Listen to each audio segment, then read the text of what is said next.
Bonjour chère Église, j'espère que vous portez bien. Ce matin, nous allons parler d'un verset qui est souvent revenu pendant nos études bibliques, celui qui dit que tout concourt au bien de ceux qui aiment Dieu.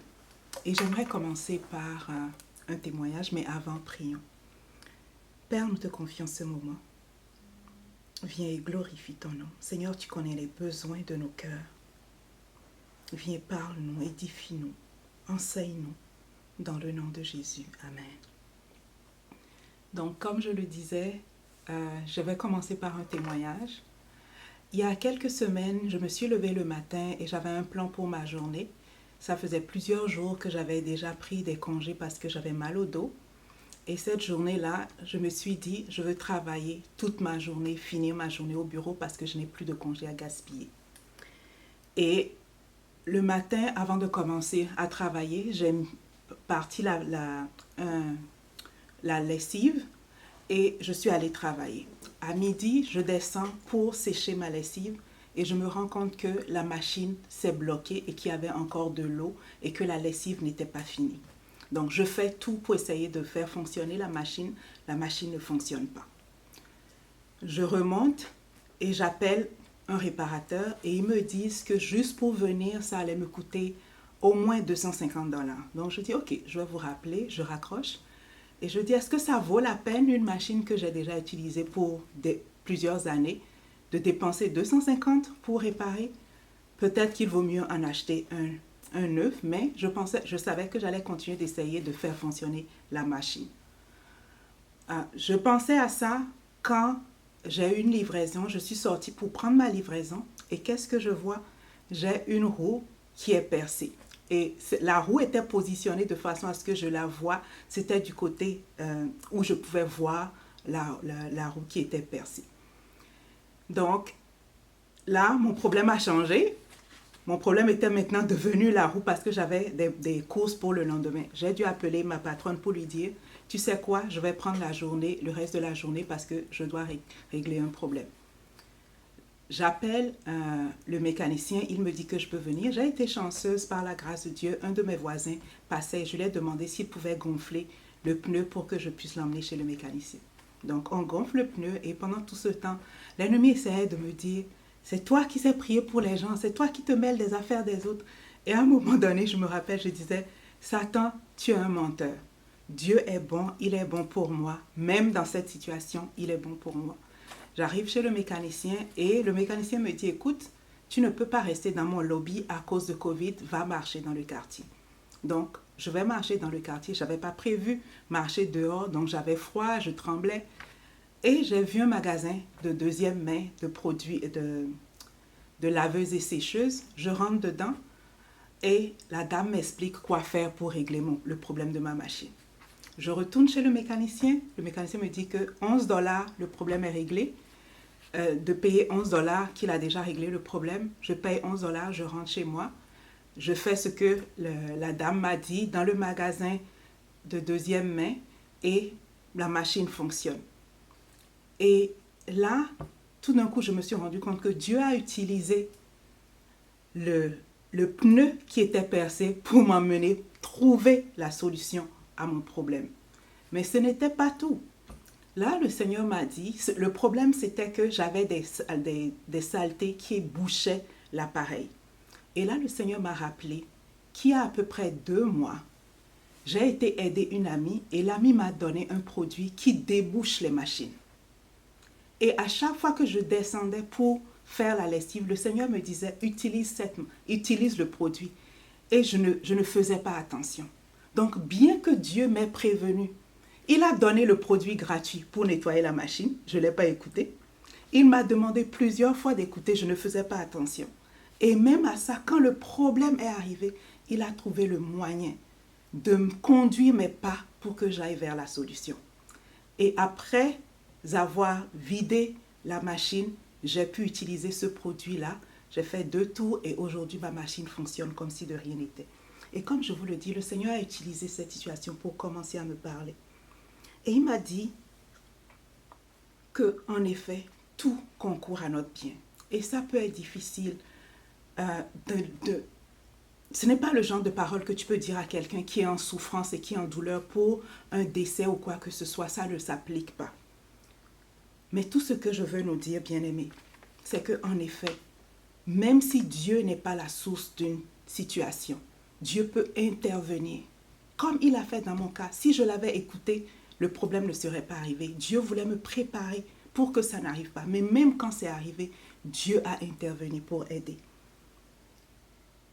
Et quand je regarde Dieu intervenir pour des petites choses, comme m'aider pour la laveuse, qu'est-ce qu'il en est de toutes les autres grandes choses?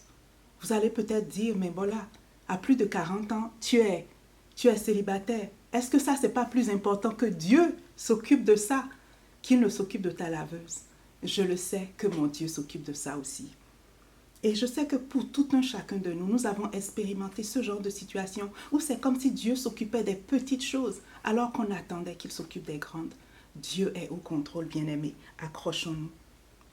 Même dans les plans qui sont ratés, même si nous faisons des erreurs, comme dans mon cas où j'ai fait une erreur, Dieu est capable d'intervenir. Même si c'est l'erreur des autres, Dieu est incapable d'intervenir pour restaurer la situation. Au milieu du pire, notre Dieu est capable d'agir et de faire ce qui est bon pour nous. Bien-aimés, ce que nous avons de plus important en tant que chrétiens, c'est notre foi, c'est l'éternité avec Dieu. Et ça, rien ne va le changer. Tout le reste s'ajoute à cela. La Bible nous dit que les pensées de Dieu ne sont pas nos pensées, que ses voies sont au-dessus de nos voies. Autant les cieux sont élevés au-dessus de nous, autant les pensées de Dieu sont au-dessus de nos pensées. Et nous pouvons faire confiance à Dieu. Et j'aimerais qu'on aille voir un exemple très parlant. C'est celui de Joseph. Vous connaissez tous l'histoire de Joseph, ce jeune homme qui a fait un rêve. Il a partagé avec sa famille et ses frères sont devenus très jaloux. L'histoire de Joseph part de Genèse 37 à Genèse 45. Et quand on regarde en détail l'histoire de Joseph, la première des choses dont on se rend compte, c'est que ses frères le haïssaient parce qu'il était cher au cœur de leur papa. La Bible nous dit aussi qu'un jour, le papa de Joseph l'a envoyé voir ce qui se passe dans les champs avec ses frères. Et Joseph est parti de la maison. Mais il y a des petits détails auxquels on ne fait pas attention quand on lit ces passages-là. Et cette fois-ci, ce détail-là m'a frappé. Et j'aimerais lire Genèse 37, le verset 15 à 17. Un homme le rencontra, Joseph. Un homme rencontra Joseph, comme il errait dans les champs, et le questionna en disant, « Que cherches-tu » Joseph répondit, « Je cherche mes frères. Dis-moi, je t'en prie, où ils font prêtre leur troupeau. » Et l'homme dit, « Ils sont partis d'ici, car je les ai entendus dire, allons à Dothan. » Joseph alla après ses frères et les trouva à Dothan. Ça veut dire quoi? Ça veut dire que Joseph aurait pu ne jamais rencontrer ce monsieur-là, tourner en rond et rentrer à la maison et il n'aurait jamais été en Égypte. Tout au moins pas cette journée-là. Mais, dans les plans divins, aussi bizarre que cela puisse sembler, Joseph a rencontré ce monsieur qui a pu lui dire où est-ce que ses frères étaient. Et la Bible nous dit que quand ses frères l'ont vu venir de loin, ils ont comploté pour le tuer. Deuxième aspect où Dieu a intervenu. Le plan, ce n'était pas de l'envoyer en Égypte. Le plan, c'était de le tuer. C'est ce que ses frères voulaient lui faire. Et un des frères, le Seigneur l'a utilisé pour dire, mais non, ne faisons pas ça. Jetons-le dans le puits. Et même dans le puits, la Bible nous dit que ce puits-là, il n'y avait pas de l'eau dedans. Il aurait pu mourir dans ce puits s'il s'était noyé. Mais Dieu a permis qu'il n'y ait pas d'eau dans ce puits. Et la Bible dit qu'après l'avoir jeté dans le puits, ses frères se sont mis à manger. Et voilà des marchands qui passent à côté. Pourquoi c'est en ce moment-là que des marchands vont passer? On sait que c'était dans des temps anciens où les gens ne voyageaient pas n'importe comment. Donc, ce n'était pas prévu. Les chances pour qu'ils rencontrent des marchands à cette place-là, excusez ma voix, les chances pour qu'ils rencontrent des marchands à cet endroit n'étaient pas garanties. Mais Dieu a permis qu'ils rencontrent des marchands, mais des marchands qui vont en Égypte. Parce que la destinée que Dieu avait pour Joseph était en Égypte. Et pour Joseph, imaginez dans sa tête tout ce qui est en train de se passer. Il est vendu esclave. Il voyage à pied pendant des jours. L'enfant chéri de son papa. L'enfant qui avait vu un rêve de Dieu. L'enfant qui avait fait plusieurs rêves et qui savait que Dieu avait un plan pour sa vie. Du jour au lendemain, vendu, il ne comprend rien. Ses frères l'ont vendu. Il marche dans le désert jusqu'à arriver en Égypte, où il est vendu comme du bétail. Et là, le Seigneur intervient encore. Il se retrouve chez un homme bien spécifique. Et dans cet endroit, la Bible nous dit que Dieu lui a fait grâce. Et il y a une chose qui m'a aussi marquée, je l'ai ratée, c'est que sur le chemin de sa destinée, son sauveur est arrivé trop tard. Son frère Ruben, qui pensait venir le sauver derrière les autres, il est arrivé trop tard. Dieu n'a pas fait d'erreur, Dieu était derrière tout ça. Dieu avait besoin que Joseph arrive au lieu où il devait être positionné pour sa destinée. Et on vient de montrer comment est-ce que Joseph a été trahi. Il a été rejeté, il était dans la douleur, il a perdu son privilège, il a perdu son statut. Et pour certains, peut-être qu'il aurait perdu son identité. Il était loin de tout ce qu'il connaissait, de sa sécurité terrestre. Mais il semblerait que la seule chose qui lui est restée, c'est son identité d'enfant de Dieu et son intégrité. Parce que Joseph, même loin, a marché avec le Seigneur.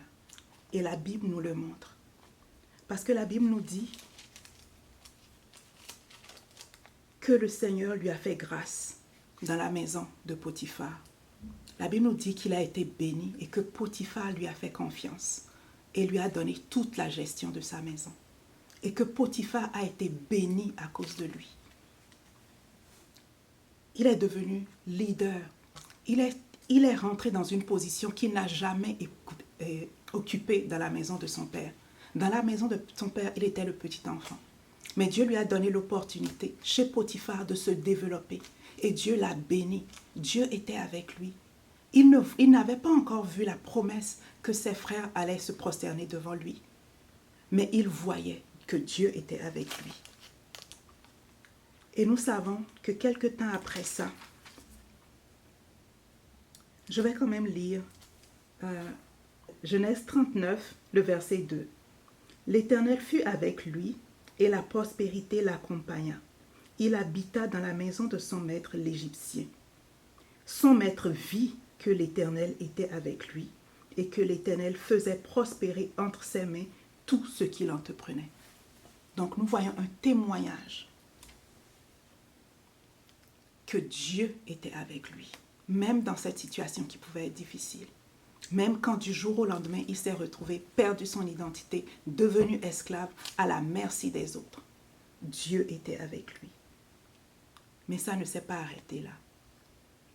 Il n'était pas encore positionné à l'endroit final où il devait rencontrer celui qui allait changer sa destinée. Et le Seigneur a permis encore que quelque chose arrive, quelque chose qui va tester l'intégrité de Joseph. La femme de Potiphar qui essaye de lui faire des avances. Et la Bible nous dit que Joseph a fui. Il n'a même pas fui en essayant de se sauver ou de se protéger. Il n'a pas fui en essayant, il n'est pas retourné chercher sa tunique. Il a laissé sa tunique tellement il avait peur du péché, tellement il haïssait le péché, parce qu'il aimait Dieu, parce qu'il avait une relation avec Dieu. Il n'a pas pensé, mais Dieu n'a pas délivré, pourquoi est-ce que je dois l'honorer? Si je couche avec elle, j'aurai plus de faveur. Non, il a été intègre avec Dieu, même dans ces circonstances. Et ce qui m'a marqué, si on revient au fait que Joseph est parti de chez lui et s'est retrouvé dans un endroit où il n'y avait personne autour de lui qui pouvait lui parler de Dieu. À l'âge de 17 ans, tout ce qu'il connaissait de Dieu, c'était ce qu'il avait reçu de son père et la relation que lui-même avait commencé à développer avec Dieu. Et nous voyons pourtant, seul dans un pays étranger, un pays païen, que Joseph a pu garder son intégrité et sa relation avec Dieu. Bien-aimés, je regarde aujourd'hui à nous, chrétiens, qui peut-être à cause de Covid ne nous voyons plus. Quelle est ta relation avec le Seigneur en ces circonstances? J'aimerais t'encourager à faire comme Joseph, marcher avec intégrité, continuer de développer ta relation avec le Seigneur. Joseph s'est retrouvé en prison. Et même en prison, il n'a pas changé. La Bible nous dit qu'en prison, l'Éternel fut encore avec Joseph. Genèse 39, le verset 21. Et qui lui montra sa bonté. Et qu'il devint celui qui gérait la prison. Et c'est là que le Seigneur a envoyé ceux qu'il allait utiliser pour faire le contact. Et c'est intéressant. Parce que si Joseph n'avait pas un cœur où il n'en voulait pas à Dieu, où il n'était pas aigri, il n'y avait pas d'amertume dans son cœur, parce qu'il pouvait continuer de servir d'une bonne place. Il pouvait continuer de parler de Dieu et de dire, d'interpréter les rêves aux gens autour de lui, même s'il attendait toujours que son rêve à lui s'accomplisse.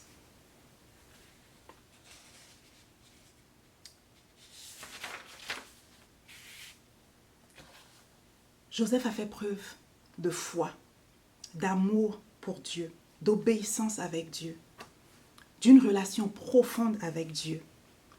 Il parlait avec Dieu, il écoutait Dieu. C'est seulement comme ça qu'il a pu interpréter les rêves des autres, parce que c'est Dieu qui lui a donné le sens de ces rêves-là. Et il a aussi appris une chose, c'est qu'il ne pouvait pas se confier dans des hommes. Même si il a demandé au boulanger de ne pas l'oublier, le boulanger l'a oublié. Imaginez si le boulanger s'était rappelé de lui et avait peut-être intervenu pour qu'il sorte de prison. Peut-être qu'il serait retourné chez sa famille, mais ce n'était pas le plan de Dieu. Ce n'était pas le plan de Dieu. Le plan de Dieu, c'était qu'il reste dans la place où il devait être pour que sa destinée s'accomplisse. Après plus de 10 ans d'esclavage et d'emprisonnement, finalement, Dieu a fait quelque chose. La Bible nous dit que Pharaon fut irrité. La Bible nous dit que Pharaon eut un rêve. Et seul Joseph pouvait interpréter son rêve. C'était l'opportunité pour que le boulanger du roi se rappelle de Joseph et que Joseph soit appelé devant le roi. Et tout son processus, toute la marche qu'il avait, l'avait aussi préparé à régler des problèmes dans ses postes de leadership. Donc quand il a interprété le rêve du roi, il a pu aussi donner au roi la solution pour le problème. Et nous savons tous ce qui en a suivi. Il a été élevé. Mais bien aimé, pour qui est-ce que Dieu a fait tout cela? Pour qui? Est-ce que c'est seulement pour que Joseph ait un nom? Non. Le Seigneur l'a fait pour sauver le monde. c'était Égypte qui nourrissait le monde pendant cette famine. Et Égypte pouvait nourrir le monde parce que Joseph avait été utilisé. Bien-aimés, ce qui arrive dans nos vies, les chemins que Dieu nous fait suivre sont plus que pour nous. C'est aussi pour les autres autour de nous. C'est aussi pour le monde. C'est aussi pour les nations. Comme Dieu pouvait dire à Abraham que les nations de la terre seront bénies en lui. Joseph était un exemple par lequel Dieu le démontrait déjà. Et si vous vous rappelez bien dans la Bible, Dieu avait dit à Abraham que ses enfants se retrouveraient en Égypte. Donc ce n'était pas un hasard. Dieu était derrière tout ça. Dieu a fait cela pour assurer la préservation d'Israël. Et Joseph pouvait dire à ses frères, « Maintenant, ne vous affligez pas et ne soyez pas fâchés de m'avoir vendu pour être conduit ici, car c'est pour vous sauver la vie que Dieu m'a envoyé devant vous. » Il disait aussi, « Dieu m'a envoyé devant vous pour vous faire subsister dans le pays et pour vous faire vivre par une grande délivrance. Ce n'est donc pas vous qui m'avez envoyé ici, mais c'est Dieu. Il m'a établi père de Pharaon, maître de sa maison et gouverneur de tout le pays d'Égypte. » Bien-aimé, tu ne seras peut-être pas gouverneur, mais quel que soit l'endroit où tu es, quel que soit ce par quoi Dieu te fait passer, il va tout faire concourir pour ton bien et aussi pour les biens des autres. Parce que le verset dit, Dieu fait concourir tout pour le bien de ceux qu'il aime, de ceux qu'il aime. Donc ceux qu'il aime, ce n'est pas seulement toi. Ceux qu'il aime, c'est les nations. Ceux qu'il aime, c'est beaucoup de gens dont Dieu voit venir de loin le salut. Et j'aimerais revenir au nom que Pharaon a donné à Joseph. Pharaon l'a appelé Znephat Panéa. Et le sens, c'est Dieu parle et Dieu vit. Donc pour toute Égypte et pour Pharaon, Joseph a été la démonstration que Dieu parle et que Dieu vit. Bien-aimé, Dieu est bon. Et nous sommes appelés à être sacrificateurs. Un autre thème que le Seigneur a utilisé pour nous récemment. À l'image de Christ qui s'est offert lui-même pour nous. Nous savons qu'à la croix, un peu avant la croix, Jésus a dit, « Père, si tu voulais éloigner de moi cette coupe, toutefois que ma volonté ne se fasse pas, mais la tienne. »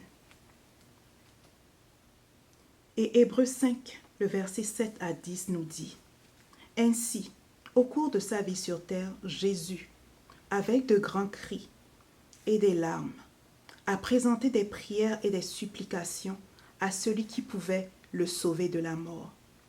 Et il a été exaucé à cause de sa soumission à Dieu. Bien qu'étant fils de Dieu, il a appris l'obéissance par tout ce qu'il a souffert.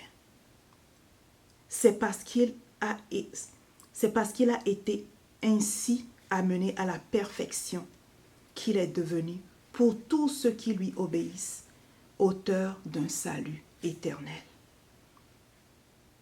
Dieu, en effet, l'a déclaré grand prêtre, grand sacrificateur.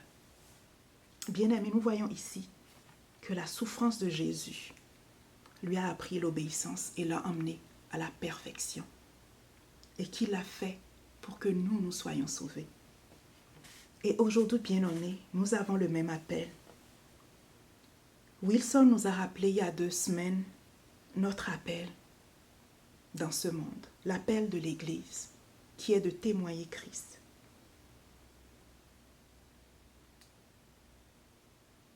La Bible nous dit, je vous recommande donc, frères et sœurs, à cause de cette immense bonté de Dieu, à lui offrir votre corps comme un sacrifice vivant, saint et qui plaisent à Dieu.